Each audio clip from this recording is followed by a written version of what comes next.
All right, welcome back, everybody. Joining us now is our great friend, Iowa Senator Joni Ernst. Senator Ernst, welcome. There's two things I want to tackle. One is the Arizona abortion decision. Just want to get your quick take on that. And the second one, you were in the Armed Services Committee today when Lloyd Austin defended Israel. I believe you were in Armed Services.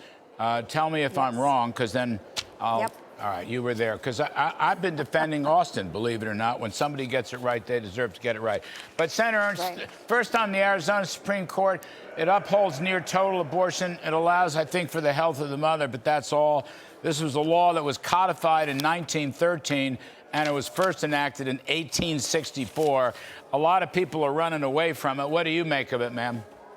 Well, hey, Larry, I am a mom, I am a brand new grandma, and I support life. And Senate Republicans, the GOP, and President Trump really worked hard to overturn Roe v. Wade. So we returned that back to the states. That is the law of the land with that Supreme Court decision. So the states are handling that. But again, we worked very hard to get this result. Now the states will take that up. As it comes to, you point out, Lloyd Austin and his statements this morning at the Senate Armed Services Committee, he is right on. There is absolutely no evidence of Israel committing genocide against the Palestinians in the Gaza Strip. So kudos to Secretary Austin for actually stating the truth of the matter. Let me, Senator, let me just play a little sound from that hearing from Mr. Austin. Here it comes.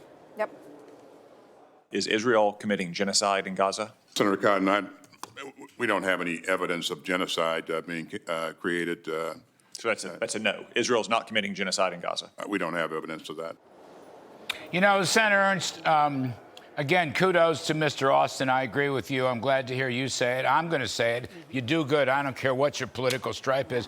I'm just waiting. Why does the Senate? I want President Biden to back up his defense secretary, because they've been chipping away. They've been betraying Israel. They've been pushing Israel back. They've been blaming Israel for casualties and civilians. Basically, they've been blaming Israel for genocide when it's completely untrue. Yeah, exactly. So, of course, after October 7th, President Biden and the administration came out very strong supporting Israel. But from a week out from then and ever since, we've seen Biden and his administration basically backtrack everything they have said. I am telling you, we need to support Israel. If they do not get rid of Hamas, we will see this again and again. So let's talk about the innocent civilians that were lost on that day, including Americans at the hands of Hamas. President Biden, you need to stick up for Israel. Yeah, you need to stick up for your defense secretary, and you need to stick up for Israel. Austin is telling the truth.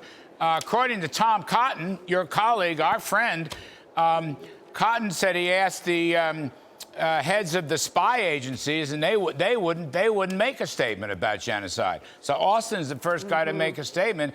You may have been in those intel briefings as well, ma'am. But I'm just saying that's terrific stuff. Now, why don't we just let Israel be Israel and the IDF be the IDF and go on ahead and finish the job in South Gaza and Rafah? Let's just let them do it.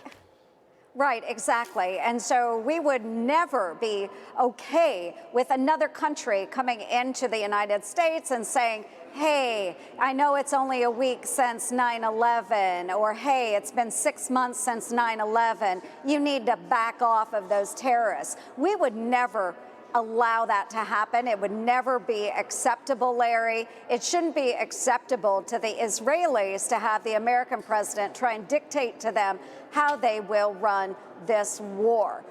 So we need to stay strong. I'm tired as well. Tom Cotton was spot on, but I am tired as well of this administration and their appointed officials doing this fancy tap dance to avoid our very direct questions. It needs to end. We need to stand up for our friends and allies, and enough of this, baloney. Let's put it like that. It is coming baloney. Out of this administration. No, it's Biden malarkey. It's baloney. You're exactly right, ma'am. I've just got 30 seconds left. But look, on this other point, do you think, seriously, Biden will withhold arms, weapons, ammunition from Israel? Do you think he'll withhold it if Israel goes back into South Gaza and Rafah?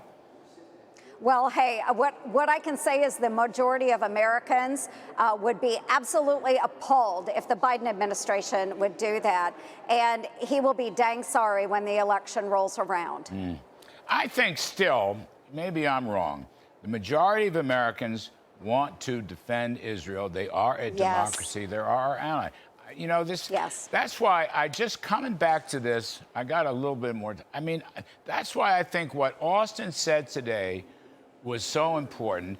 And heck, I'm happy to endorse a Biden cabinet guy if he's saying the right thing. And I bet you are too. I mean, that's not the issue. The issue is good versus evil. Israel is on the side of good, and we got to back Israel. And finally, somebody in the Biden crowd backed Israel.